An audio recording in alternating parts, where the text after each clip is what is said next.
My parents threw me out at 16 to give my room to my pregnant twin. Now they're after my house. But what I discovered in court left me stunned. I never expected their secrets to be exposed.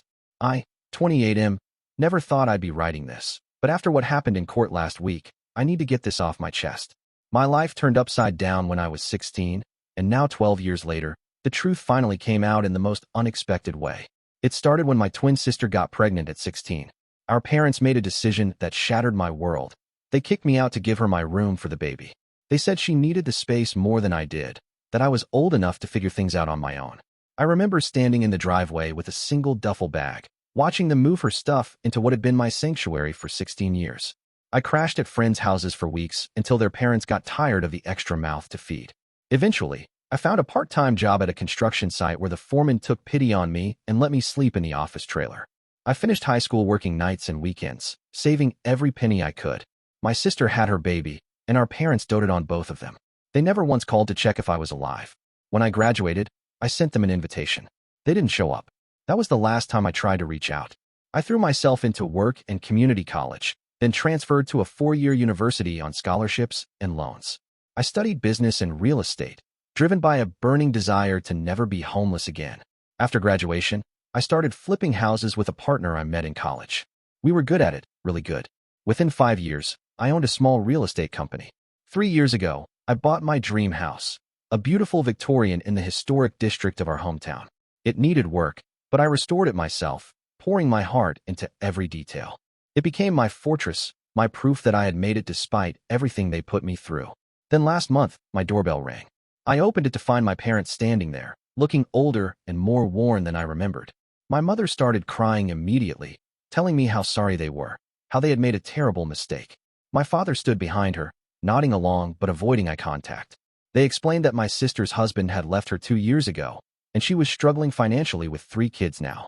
They had been helping her, but my father had lost his job due to company downsizing, and they were facing foreclosure on their house. They needed somewhere to live, and they had heard through mutual acquaintances that I had done well for myself. My mother asked if they could move in with me temporarily, just until they got back on their feet. She promised it would only be for a few months. My father finally spoke up, saying they knew they had no right to ask, but they were desperate, and I was their only hope. I felt a cold satisfaction wash over me as I looked at them standing on my porch, begging for help from the son they had thrown away. I told them no. I said they had made their choice 12 years ago when they decided I wasn't family anymore. I closed the door and watched through the window as they walked back to their beat-up car. But they didn't give up. They started showing up regularly, sometimes with my sister and her kids. They would stand outside my house, holding signs about family forgiveness and second chances. My neighbors began to talk. Some felt sorry for them. Others thought I was being cruel. The harassment escalated when they started claiming I had promised to help them and then backed out. They told people in town that I was heartless, that I had forgotten where I came from. My sister posted on social media about her ungrateful brother who had abandoned his family in their time of need. Then came the legal papers. They were suing me, claiming that since I was their son, I had a legal obligation to provide for them in their old age. They also claimed that my father had co-signed on some of my early business loans, making him a partial owner of my assets. It was ridiculous, but I had to take it seriously.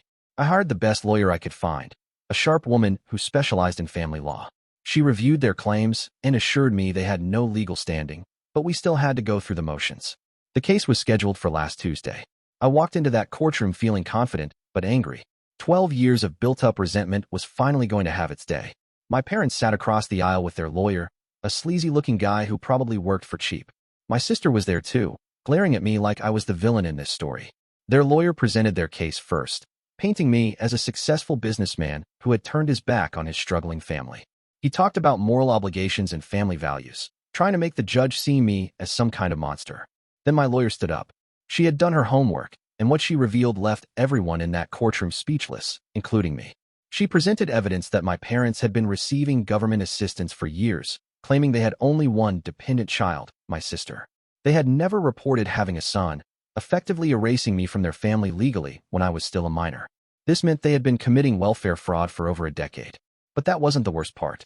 My lawyer had also discovered that when I was kicked out, my parents had filed paperwork claiming I was an emancipated minor who had chosen to leave home. They had forged my signature on documents I had never seen, making it appear that I had legally severed ties with them by my own choice. The most shocking revelation came when she presented evidence that my father had been embezzling money from his previous employer for years. The company had never pressed charges because he had agreed to pay restitution, but he had been making those payments using money meant for my college fund, a fund I never knew existed. My mother's face went white as my lawyer explained that my grandmother had left money specifically for my education when she died. My parents had hidden this from me and used it to cover my father's debts. The money that should have paid for my college had instead gone to keeping him out of prison. The judge was not amused. He dismissed their case immediately and ordered an investigation into their fraudulent claims. As we left the courtroom, I heard my father telling my mother that they needed to leave town quickly. My sister approached me in the parking lot, tears streaming down her face. She told me she had no idea about any of it, that our parents had always told her I had chosen to leave and wanted nothing to do with the family. She said she had spent years hating me for abandoning them when they needed me most. She explained that when she got pregnant, our parents had told her I was jealous of the attention she was getting and had decided to move out. They said I had refused their offers to stay and help with the baby. She had believed them completely. Now she understood why I had never responded to the letters she had sent to my old address, letters that our parents had intercepted and hidden. She had tried to invite me to her wedding, her children's birthdays, even our grandmother's funeral. I had never received any of those invitations. The truth hit me like a physical blow. For 12 years, I had carried the anger of being abandoned by my entire family. But my sister had been carrying the pain of thinking her twin brother had abandoned her during the most difficult time of her life. We talked for 2 hours in that parking lot, piecing together the lies our parents had told us both. She had been struggling financially not just because her husband left, but because our parents had been taking money from her, claiming they were investing it for her future. They had been using her and her children as props in their con games for years. The investigation moved quickly.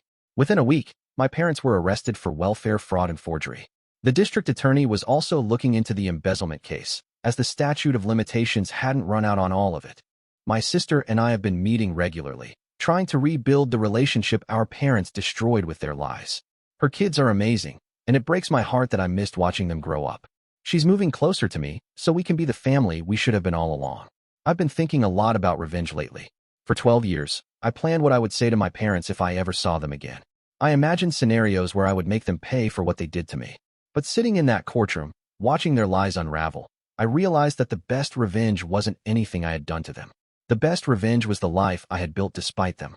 Every success I had achieved, every obstacle I had overcome, every day I had survived on my own, that was my revenge. They had tried to break me, but instead they had forged me into someone stronger than they could ever be. My parents are facing serious jail time, and they'll likely lose everything they have left. My sister and I are talking about buying a house together, something big enough for her kids to have their own rooms and for us to finally be the family we were meant to be. Sometimes the best revenge is just living well, but sometimes the universe has a way of serving justice all on its own. I never could have planned what happened in that courtroom, but it was more satisfying than any revenge I could have dreamed up. The 16-year-old boy who was thrown out with nothing but a duffel bag is finally at peace. And the man I became because of that experience is ready to build something beautiful from the ashes of what was destroyed. Update 1. It's been 3 weeks since the court hearing, and things have been moving fast. My parents pled guilty to the fraud charges in exchange for reduced sentences. My father got 18 months, my mother got a year of house arrest and community service. They've been ordered to pay restitution for the welfare fraud and return what's left of my college fund, which amounts to about $12,000 after legal fees. My sister found out more disturbing details about our parents' financial situation. Apparently, they had been running similar scams in 2 other states before moving back here. They had a pattern of using family crises to manipulate people and institutions for money. Learning this helped both of us understand that what happened to us wasn't personal. It was just what they did. We've been going to family therapy together, which has been incredibly helpful. The therapist helped us understand how our parents used us against each other, and how the trauma of being separated affected us both differently. My sister has been dealing with abandonment issues her whole adult life, always afraid that people would leave her like she thought I had. I've started a college fund for her kids, and we're looking at houses in a good school district. She's been hesitant to accept help, but I explained that this isn't charity. It's family taking care of family, the way it should have been all along. The most unexpected development came when my sister's ex-husband reached out to her. Apparently, our parents had been contacting him for years, telling him lies about my sister and trying to get money from him for the kids. When he heard about their arrest and the truth came out, he realized how much they had manipulated the situation. He's been paying child support that our parents were intercepting, and he wants to be more involved in his children's lives now that the toxic influence is gone. I'm not sure how I feel about him yet, but my sister seems hopeful about co-parenting without our parents' interference. The kids deserve to have their father in their lives if he's genuinely changed. Update 2. 6 months later, and my life looks completely different. My sister and I bought a house together, a big colonial with enough space for everyone. Her kids have adjusted amazingly well, and I'm learning what it means to be an uncle. They call me uncle, and it's the best title I've ever earned. My parents were released early for good behavior, but they violated their parole by trying to contact my sister's ex-husband for money. They're back in jail now, and honestly, I feel nothing about it. The anger I carried for so long has been replaced by something better, a real family. My sister started working for my real estate company, and she's got a natural talent for it. She's studying for her license and will be a full agent by next year. Watching her rebuild her confidence has been incredible. The kids are thriving in their new school, and my sister is dating someone she met in a parenting class.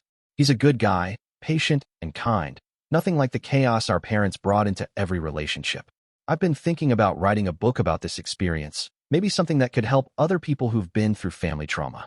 My therapist thinks it could be healing, not just for me, but for others who feel like they're alone in dealing with toxic family members. The house I fought so hard to keep has become something better than I ever imagined. It's not just my fortress anymore. It's a home filled with the family I thought I'd lost forever. Sometimes the best revenge really is just living well, but sometimes it's also about building something beautiful from the pieces of what was broken. My sister and I talk about our parents sometimes, but mostly we focus on the future we're building together. We can't get back the 12 years we lost, but we have the rest of our lives to be the family we were always meant to be. The scared 16-year-old with a duffel bag is finally home.